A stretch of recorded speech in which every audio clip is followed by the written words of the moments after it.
Ladies and gentlemen, I am just thrilled to bring back to the show. You know her from just her wide variety of jobs, including, just let me list them off right here, and I'll show the Twitter profile as well, just so people can drink. Just let it soak in, okay?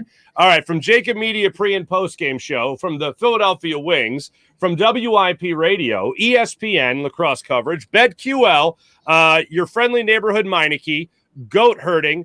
Home inspecting service, Bradford White water heaters installer, children's book illustrator, and hostess at Raymore and Flanagan for their big Memorial Day sale, especially. Devan Kaney joins the show. What's up, Devan?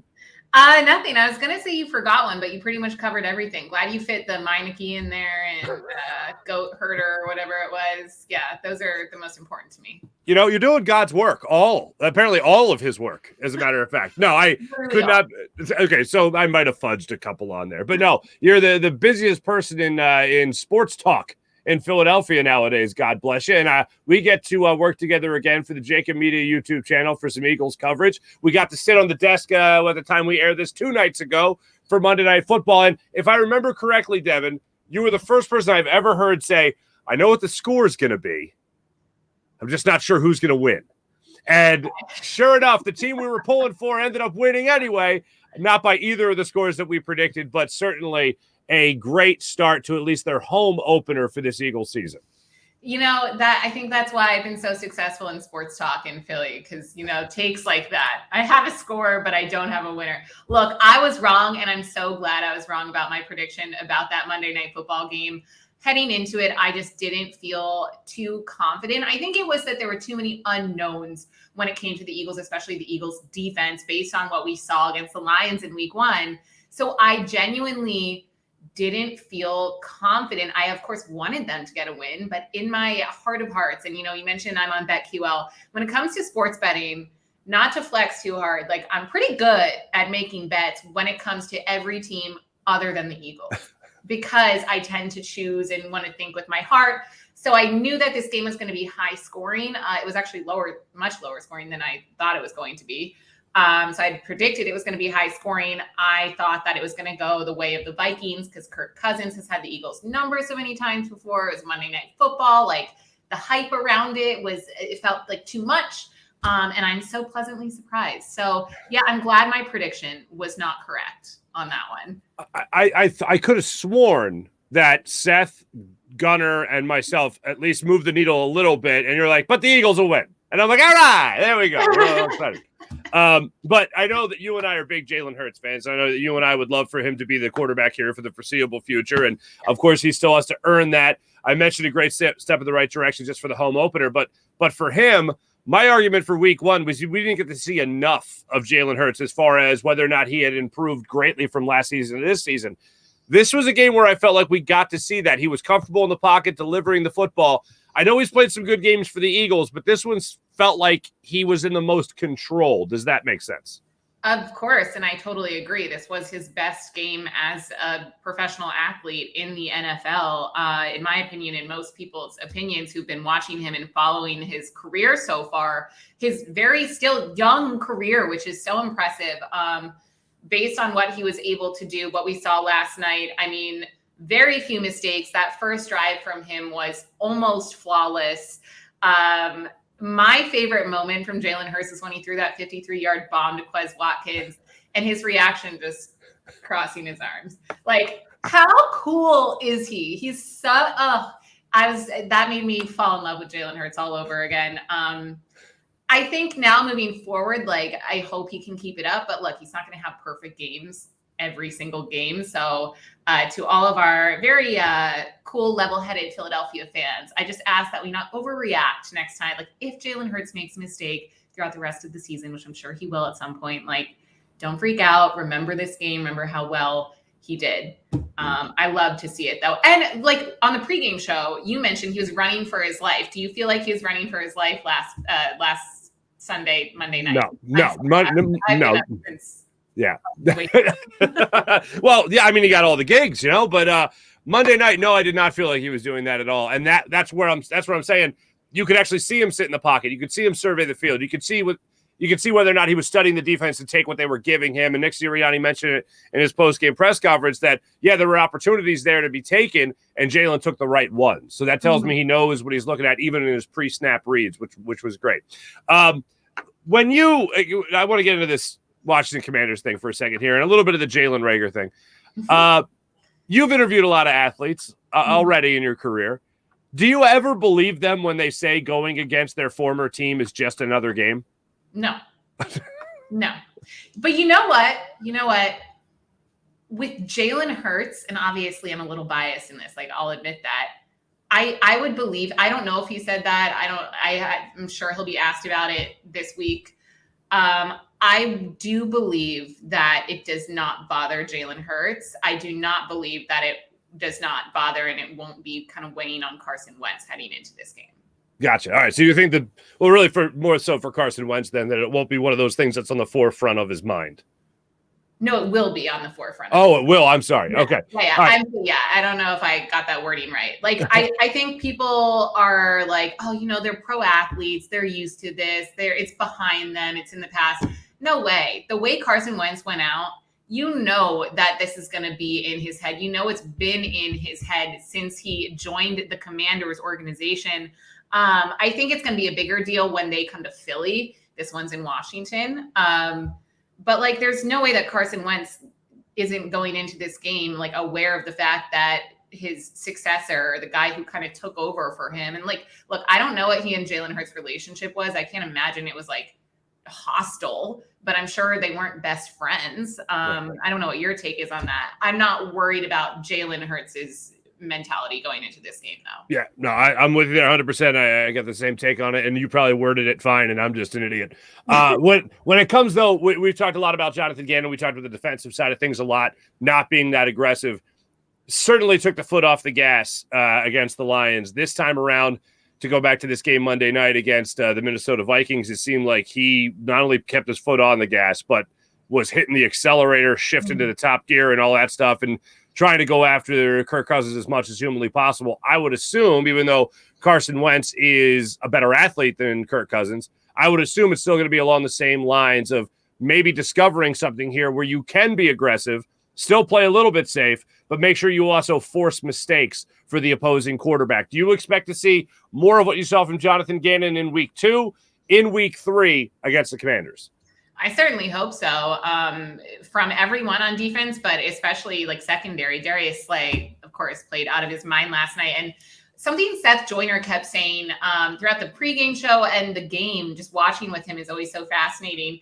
Kirk Cousins and Carson Wentz are a similar type of quarterback where, and this is Seth Joyner's words, like, if you rush them, if you like get in their face, they're going to pass the ball to you. And we saw that happen, could have been 5 times for Darius Slay last night. And I think Carson Wentz, we know this similar person, like other teams can get in his head pretty easily. So I hope Jonathan Gannon and the Eagles defense are planning for that. Yeah. I've heard Seth say that once or twice. And I think he's absolutely accurate. And when it could have happened a lot of times last year, and Jonathan Gannon chose not to go that route. A lot of stars at the game last night. A lot of stars. Yeah. You had James Harden there. You had Bradley Cooper there. And, of course, you had Bryce Harper there. Was Bryce Harper, did it look like he was in Mike Trout's seats? He could have been. He could have been in Mike Trout's seats in the end zone, if I'm not mistaken. But regardless. Mike Trout was there as well. Wait, Mike Trout was there? Yeah, he was. Yeah. I thought that was I don't even know if he has a brother, but I thought that kind of looked like him, but I wasn't sure. But that's insane. All right. If you could sit in one of those boxes, whether that be the owner's box of Bradley Cooper, whether that be on the sidelines of James Harden, Trout, or Bryce Harper, where are you sitting? Ooh, so that's a good question. My immediate thought is to go Bradley Cooper, but I think I would go James Harden because I want to ask him how he's preparing for the season. Always working. You're always working. All right. No, I really just want to know if that cake Harden threw over the boat on his birthday was real. I have so many questions. Stunt cake. It was just a stunt cake. He wouldn't waste that.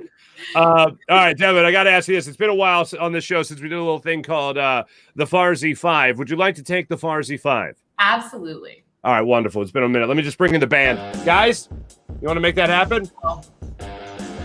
Just rolling it out for me. Just They're unbelievable. These guys, they take months at a time off. They never work. They're the opposite of you. And they just come in hot every time. First question, best job. I'll say best job before you were in the industry. I'll say that. Best job before you were in the industry. Thank you for not making me choose. Best job before I was in the industry, my very first job out of college, I lived in LA for 2 years. And I was an assistant in Los Angeles in the entertainment industry. So I worked for WME, which is a massive talent agency. If you've ever seen the TV show Entourage, it's literally based off WME. The CEO of WME, I don't know if he's still there, but at the time was Ari Emanuel.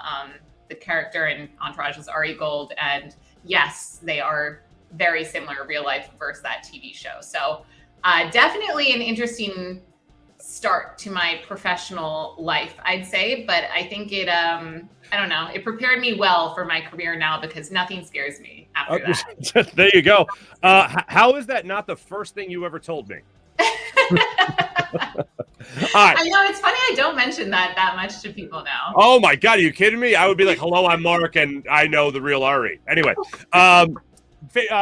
go to fast food place. Every once in a while we're on the road, in this business. All of a sudden, you got to hit a fast food place. When you got to hit a fast food place, which one is it? I'm not the biggest fast food person, not even for health reasons. I just it's never been my thing. But I'm gonna go with Five Guys. Five Guys. Okay. Well, here's my thing with Five Guys. They don't have a drive-through. True. Okay. So I gotta go you have to have a drive-through. Okay. Chick-fil-A. I knew it. I knew it. All right. First date deal breaker. Ooh, my male audience is going to need to hear this one. First date deal breaker. First date deal breaker. If you come into the date and act like a fan, I don't know. Is that bad to say? Oh my God, they let it slip. Also, yes, I am single, so I'm unfortunately actively experiencing this. And it's they don't say anything, then it's oh yeah, I heard you on the radio, or I've seen your post-game show, and I don't know, and then they just start asking questions right. The entire date. I hate that a lot. Is Seth Joyner really that intense? Yeah, it's Mike Missinelli nice and and yeah. Or when they try to argue, have a sports talk argument with me, it's I enjoy talking about sports. That's okay, but unless I'm being paid, I'm not working right now. I'm just trying to enjoy myself. So it's weird. I will say that just in social settings, not necessarily a date because I'm very happily married, but it's when you just meet anyone. Anytime.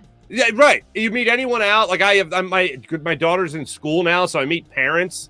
When they just lead with, so what do you think about the Eagles? Well, first off, hello. Stuff like that can be. It's a way you phrase it. Favorite city to travel to? London. My brother lives there. I studied abroad there. It's one of my favorite cities in the world. I love it. London, hands down. Sorry about your queen. I don't care that much. Ooh.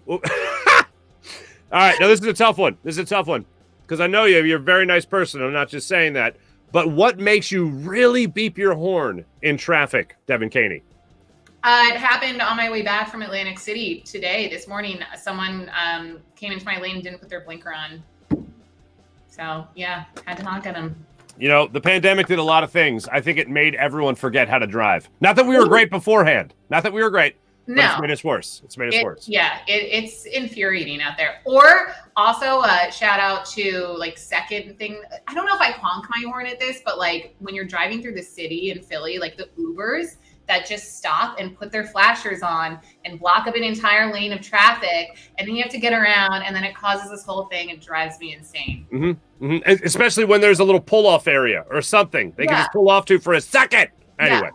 Yeah. Guys, she was great. Wasn't she? You can stop. Thank you. Oh, way to be. Devan Kaney, from all your incredible endeavors, I thank you for joining us and talking all things Eagles with us today. Sports Radio WIP, Eagles post-game show, little dabble in pregame as well for Jacob Media. Superbook Sports BetQL, all that great stuff right there, ESPN and the NLL as well. Devan, so glad we're going to get to work together again this football season. Always great catching up with you. Thanks for taking time out of your very busy schedule to talk some birds with us. Likewise. Thanks for having me on, Mark. Absolutely. Devan Kaney joining us on the Rothman Orthopedics guest line.